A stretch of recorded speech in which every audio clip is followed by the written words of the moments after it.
ان المنافقین یخادعون اللہ وهو خادعهم واذا قاموا الى الصلاة قاموا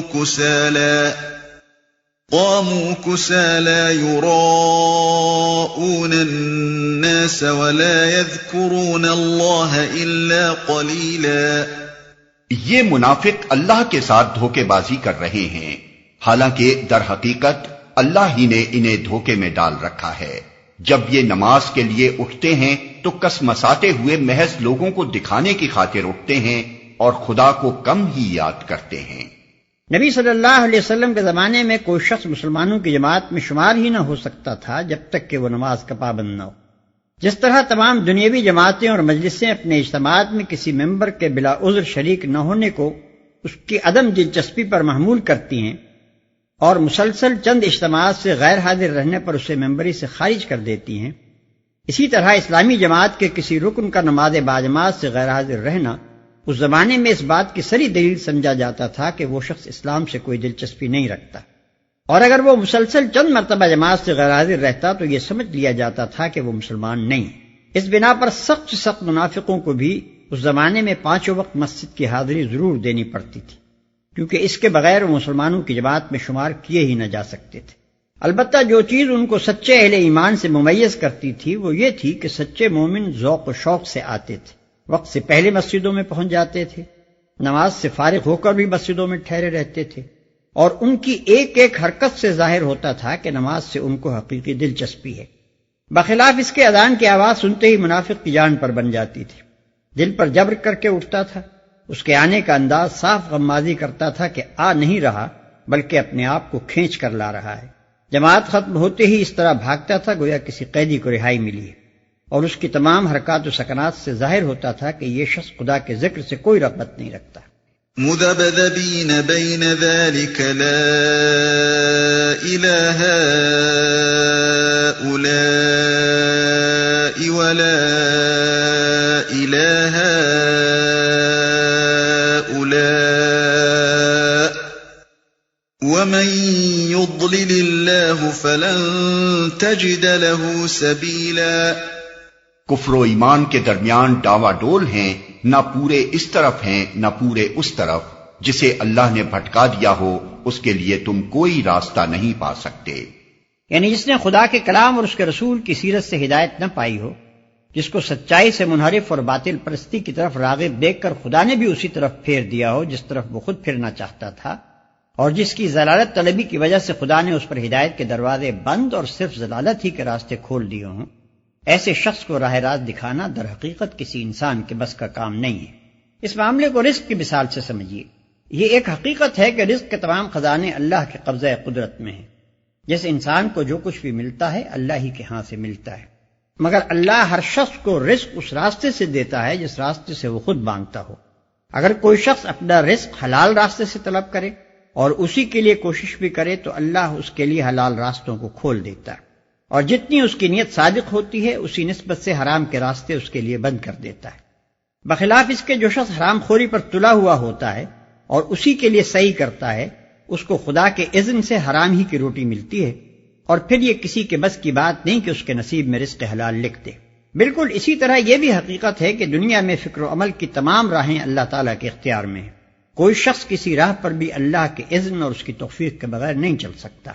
رہی یہ بات کہ کس انسان کو کس راہ پر چلنے کا اذن ملتا ہے اور کس راہ کی راہروی کے اسباب اس کے لیے ہموار کیے جاتے ہیں، تو اس کا انحصار سراسر آدمی کی اپنی طلب اور سعی پر ہے۔ اگر وہ خدا سے لگاؤ رکھتا ہے، سچائی کا طالب ہے اور خالص نیت سے خدا کے راستے پر چلنے کی صحیح کرتا ہے، تو اللہ اسی کا اذن اور اسی کی توفیق اسے عطا فرماتا ہے اور اسی راہ پر چلنے کے اسباب اس کے لیے موافق کر دیتا ہے۔ بخلاف اس کے جو شخص خود گمراہی کو پسند کرتا ہے اور غلط راستوں ہی پر چلنے کی صحیح کرتا ہے، اللہ کی طرف سے اس کے لیے ہدایت کے دروازے بند ہو جاتے ہیں اور وہی راہیں اس کے لیے کھول دی جاتی ہیں جن کو اس نے آپ اپنے لیے منتخب کیا ہے۔ ایسے شخص کو غلط سوچنے، غلط کام کرنے اور غلط راہوں میں اپنی قوتیں صرف کرنے سے بچا لینا کسی کے اختیار میں نہیں ہے۔ اپنے نصیب کی راہ راست جس نے خود کھو دی اور جس سے اللہ نے اس کو محروم کر دیا، اس کے لیے یہ گم شدہ نعمت کسی کے ڈھونڈے سے نہیں مل سکتی۔ يا أيها الذين آمنوا لا تتخذوا الكافرين أولياء من دون المؤمنين أتريدون أن تجعلوا لله عليكم سلطانا مبينا۔ اے لوگو جو ایمان لائے ہو، مومنوں کو چھوڑ کر کافروں کو اپنا رفیق نہ بناؤ۔ کیا تم چاہتے ہو کہ اللہ کو اپنے خلاف صریح حجت دے دو؟ ان المنافقین فی الدرک الاسفل من النار ولن تجد لهم نصیرا۔ یقین جانو کہ منافق جہنم کے سب سے نیچے طبقے میں جائیں گے اور تم کسی کو ان کا مددگار نہ پاؤ گے۔ إلا الذين تابوا وأصلحوا واعتصموا بالله وأخلصوا دينهم لله فأولئك مع المؤمنين وسوف يؤتي الله المؤمنين أجرا عظيما۔ البتہ جو ان میں سے تائب ہو جائیں اور اپنے طرز عمل کی اصلاح کر لیں اور اللہ کا دامن تھام لیں اور اپنے دین کو اللہ کے لیے خالص کر دیں، ایسے لوگ مومنوں کے ساتھ ہیں اور اللہ مومنوں کو ضرور اجر عظیم عطا فرمائے گا۔ اور اپنے دین کو اللہ کے لیے خالص کر دیں۔ اپنے دین کو اللہ کے لیے خالص کر دینے کا مطلب یہ ہے کہ آدمی کی وفاداریاں اللہ کے سوا کسی اور سے وابستہ نہ ہوں، اپنی ساری دلچسپیوں اور محبتوں اور عقیدتوں کو وہ اللہ کے آگے نظر کر دے، کسی چیز کے ساتھ بھی دل کا ایسا لگاؤ باقی نہ رہے کہ اللہ کی رضا کے لیے اسے قربان نہ کیا جا سکتا ہو۔ ما يفعل الله بعذابكم ان شكرتم وآمنتم وكان الله شاكرا عليما۔ آخر اللہ کو کیا پڑی ہے کہ تمہیں خواہ سزا دے اگر تم شکر گزار بندے بنے رہو اور ایمان کی روش پر چلو۔ اللہ بڑا قدردان ہے اور سب کے حال سے واقف ہے۔ اگر تم شکر گزار بندے بنے رہو۔ شکر کے اصل معنی اعتراف نعمت یا احسان مندی کے ہیں۔ آیت کا مطلب یہ ہے کہ اگر تم اللہ کے ساتھ احسان فراموشی اور نمک حرامی کا رویہ اختیار نہ کرو بلکہ صحیح طور پر اس کے احسان مند بن کر رہو تو کوئی وجہ نہیں کہ اللہ تعالیٰ خواہ مخواہ تمہیں سزا دے۔ ایک محسن کے مقابلے میں صحیح احسان مندانہ رویہ یہی ہو سکتا ہے کہ آدمی دل سے اس کے احسان کا اعتراف کرے، زبان سے اس کا اقرار کرے اور عمل سے احسان مندی کا ثبوت دے۔ انہی تین چیزوں کے مجموعے کا نام شکر ہے، اور اس شکر کا اقتضا یہ ہے کہ اولاً آدمی احسان کو اسی کی طرف منسوب کرے جس نے دراصل احسان کیا ہے، کسی دوسرے کو احسان کے شکریہ اور نعمت کے اعتراف میں اس کا حصہ دار نہ بنائے۔ ثانیاً آدمی کا دل اپنے محسن کے لیے محبت اور وفاداری کے جذبے سے لبریز ہو اور اس کے مخالفوں سے محبت و اخلاص اور وفاداری کا ذرہ برابر تعلق بھی نہ رکھے۔ ثالثاً وہ اپنے محسن کا مطیع و فرما بردار ہو اور اس کی دی ہوئی نعمتوں کو اس کے منشا کے خلاف استعمال نہ کرے۔ اللہ بڑا قدردان ہے۔ اصل میں لفظ شاکر استعمال ہوا ہے جس کا ترجمہ ہم نے قدردان کیا ہے۔ شکر جب اللہ کی طرف سے بندے کی جانب ہو تو اس کے معنی اعتراف خدمت یا قدردانی کے ہوں گے، اور جب بندے کی طرف سے اللہ کی جانب ہو تو اس کو اعتراف نعمت یا احسان مندی کے معنی میں لیا جائے گا۔ اللہ کی طرف سے بندوں کا شکریہ ادا کیے جانے کا مطلب یہ ہے کہ اللہ نا قدر شناس نہیں ہے۔ جتنی اور جیسی خدمات بھی بندے اس کی راہ میں بجا لائیں اللہ کے ہاں ان کی قدر کی جاتی ہے۔ کسی کی خدمات صلہ و انعام سے محروم نہیں رہتی بلکہ وہ نہایت فیاضی کے ساتھ ہر شخص کو اس کی خدمت سے زیادہ صلہ دیتا ہے۔ بندوں کا حال تو یہ ہے کہ جو کچھ آدمی نے کیا اس کی قدر کم کرتے ہیں اور جو کچھ نہ کیا اس پر گرفت کرنے میں بڑی سختی دکھاتے ہیں، لیکن اللہ کا حال یہ ہے کہ جو کچھ آدمی نے نہیں کیا ہے اس پر محاسبہ کرنے میں وہ بہت نرمی اور چشم پوشی سے کام لیتا ہے، اور جو کچھ کیا ہے اس کی قدر اس کے مرتبے سے بڑھ کر کرتا ہے۔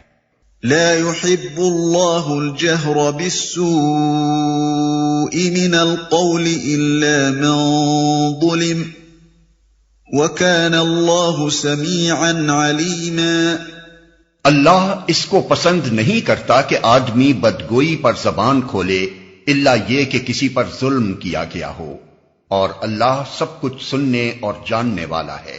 ان تبدوا خيرا او تخفوه او تعفو عن سوء سوء فإن الله كان عفوا قديرا۔ مظلوم ہونے کی صورت میں اگرچہ تم کو بدگوئی کا حق ہے، لیکن اگر تم ظاہر و باطن میں بھلائی ہی کیے جاؤ یا کم از کم برائی سے درگزر کرو تو اللہ کی صفت بھی یہی ہے کہ وہ بڑا معاف کرنے والا ہے، حالانکہ سزا دینے پر پوری قدرت رکھتا ہے۔ اس آیت میں مسلمانوں کو ایک نہایت بلند درجے کی اخلاقی تعلیم دی گئی۔ منافق اور یہودی اور بت پرست سب کے سب اس وقت ہر ممکن طریقے سے اسلام کی راہ میں روڑے اٹکانے اور اس کی پیروی قبول کرنے والوں کو ستانے اور پریشان کرنے پر تلے ہوئے تھے۔ کوئی بدتر سے بدتر تدبیر ایسی نہ تھی جو وہ اس نئی تحریک کے خلاف استعمال نہ کر رہے ہوں۔ اس پر مسلمانوں کے اندر نفرت اور غصے کے جذبات کا پیدا ہونا ایک فطری امر تھا۔ اللہ تعالیٰ نے ان کے دلوں میں اس قسم کے جذبات کا طوفان اٹھتے دیکھ کر فرمایا کہ بدگوئی پر زبان کھولنا تمہارے خدا کے نزدیک کوئی پسندیدہ کام نہیں ہے۔ اس میں شک نہیں کہ تم مظلوم ہو، اور اگر مظلوم ظالم کے خلاف بدگوئی پر زبان کھولے تو اسے حق پہنچتا ہے، لیکن پھر بھی افضل یہی ہے کہ خفیہ ہو یا علانیہ ہر حال میں بھلائی کیے جاؤ اور برائیوں سے درگزر کرو، کیونکہ تم کو اپنے اخلاق میں خدا کے اخلاق سے قریب تر ہونا چاہیے۔ جس خدا کا قرب تم چاہتے ہو اس کی شان یہ ہے کہ نہایت حلیم اور بردبار ہے، سخت سے سخت مجرموں تک کو رزق دیتا ہے اور بڑے سے بڑے قصوروں پر بھی درگزر کیے چلا جاتا ہے۔ لہذا اس سے قریب تر ہونے کے لیے تم بھی عالی حوصلہ اور وسیع الظرف بنو۔ ان الذين يكفرون بالله ورسله ويريدون ان يفرقوا بين الله ورسله ويقولون نؤمن ببعض ونكفر ببعض ويريدون ان يتخذوا بين ذلك سبيلا اولئك هم الكافرون حقا واعتدنا للكافرين عذابا مهينا۔ جو لوگ اللہ اور اس کے رسولوں سے کفر کرتے ہیں اور چاہتے ہیں کہ اللہ اور اس کے رسولوں کے درمیان تفریق کریں اور کہتے ہیں کہ ہم کسی کو مانیں گے اور کسی کو نہ مانیں گے اور کفر و ایمان کے بیچ میں ایک راہ نکالنے کا ارادہ رکھتے ہیں، وہ سب پکے کافر ہیں، اور ایسے کافروں کے لیے ہم نے وہ سزا مہیا کر رکھی ہے جو انہیں ذلیل و خوار کر دینے والی ہوگی۔ اور کفر و ایمان کے بیچ میں ایک راہ نکالنے کا ارادہ رکھتے ہیں، وہ سب پکے کافر ہیں۔ یعنی کافر ہونے میں وہ لوگ جو نہ خدا کو مانتے ہیں نہ اس کے رسولوں کو، اور وہ جو خدا کو مانتے ہیں مگر رسولوں کو نہیں مانتے، اور وہ جو کسی رسول کو مانتے ہیں اور کسی کو نہیں مانتے، سب یکساں ہیں۔ ان میں سے کسی کے کافر ہونے میں ذرہ برابر شک کی گنجائش نہیں۔ والذین آمنوا باللہ ورسلہ ولم يفرقوا بین احد منہم اولئک سوف یؤتیہم اجورہم وکان اللہ غفورا رحیما۔ بخلاف اس کے جو لوگ اللہ اور اس کے تمام رسولوں کو مانیں اور ان کے درمیان تفریق نہ کریں، ان کو ہم ضرور ان کے اجر عطا کریں گے، اور اللہ بڑا درگزر فرمانے والا اور رحم کرنے والا ہے۔ ان کو ہم ضرور ان کے اجر عطا کریں گے۔ یعنی جو لوگ خدا کو اپنا واحد معبود اور مالک تسلیم کر لیں اور اس کے بھیجے ہوئے تمام رسولوں کی پیروی قبول کریں، صرف وہی اپنے اعمال پر اجر کے مستحق ہیں، اور وہ جس درجے کا عمل صالح کریں گے اسی درجے کا اجر پائیں گے۔ رہے وہ لوگ جنہوں نے خدا کی لا شریک الہیت و ربوبیت ہی تسلیم نہ کی، یا جنہوں نے خدا کے نمائندوں میں سے بعض کو قبول اور بعض کو رد کرنے کا باغیانہ طرز عمل اختیار کیا، تو ان کے لیے کسی عمل پر کسی اجر کا سوال سرے سے پیدا ہی نہیں ہوتا، کیونکہ ایسے لوگوں کا کوئی عمل خدا کی نگاہ میں قانونی عمل نہیں ہے۔ اور اللہ بڑا درگزر فرمانے والا اور رحم کرنے والا ہے۔ یعنی جو لوگ اللہ اور اس کے رسولوں پر ایمان لائیں گے، ان کا حساب لینے میں اللہ سختگیری نہیں برتے گا، بلکہ ان کے ساتھ بہت نرمی اور درگزر سے کام لے گا۔